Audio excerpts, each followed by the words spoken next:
When Lucy heard that her father was struggling to pay for her mother's funeral, she took all her toys and organized a makeshift garage sale. But she never imagined who would show up. Before we continue, please take some time to subscribe to Dailydose, like and share this video with your friends. It might brighten their day and inspire them to do good. Also keep watching because an important lesson awaits at the end of the video.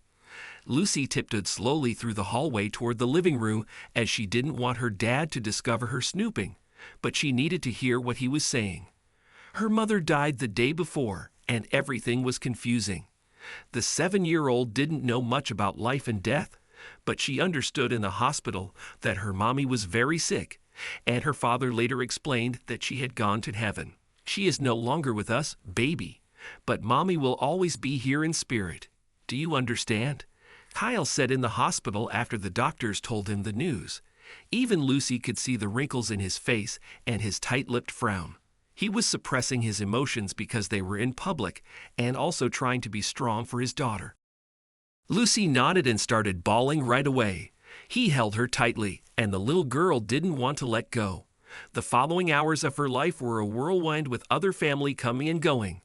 But they finally went home, and Lucy slept through the night, tired from crying so much. She woke up the next morning and heard her father speaking in the living room, but she didn't want him to see her awake just yet. At last, she heard her father say, "Thank you, sir. Thank you so much. You don't know what this means." The little girl knew that adults often hid things from their kids. She had snooped on her dad, often during her mom's declining disease, so this was not new. She settled in a corner to overhear what her dad was saying, quickly discovering that he was talking on the phone. "Hannah, I don't have money. The medical bills. I just can't. What am I going to do about Emily's funeral? How can I pay for it?"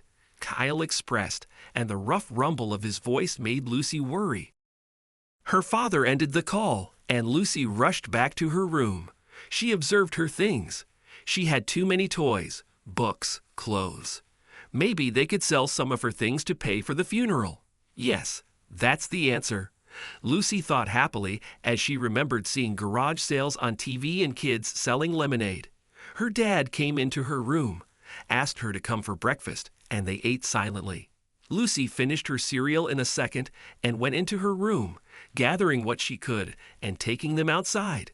Her father was too distracted making phone calls and organizing whatever he needed that he didn't notice her. Soon, Lucy had taken all her things outside and realized that no one would stop to buy them if there was no sign. She returned to her room, grabbed an old cardboard pizza box, wrote garage sale with a marker, and placed it outside. Her neighborhood in Kentucky had many children who came, but none had any money. "Bring your mom. This toy is so cool," Lucy insisted to her buddy, Brandon. "I don't know," the kid said and took off on his bike. A few hours went by, and still no sale. Lucy was losing hope of helping her father. She sat on the grass next to her toys, recalling what happened the previous day. Her mom was gone. It was just her and her dad now. She would never again feel her mother's fingers running through her hair every morning before school. She would never eat her banana pancakes watching as her mother did her makeup. The little girl's vision clouded, and she could barely see the nice car that parked in front of their house. The memories were flooding her brain, and she silently cried alone, outside, in her makeshift and failing garage sale. "Hey, child, how much for this?"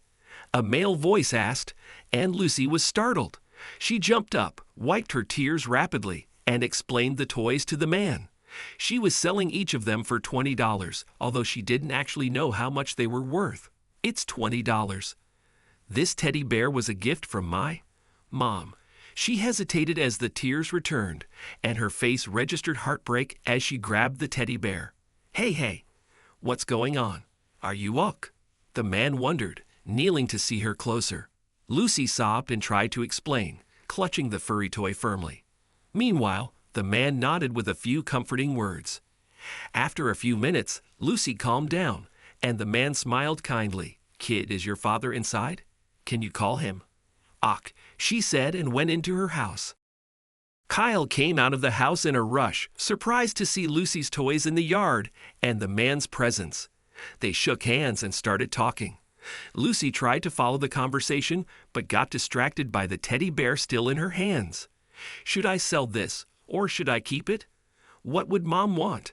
She wondered while the adults spoke. At last, she heard her father say, "Thank you, sir. Thank you so much. You don't know what this means."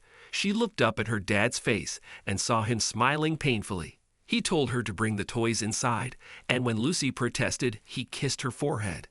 "You did it, kid. You raised money for your mom's funeral."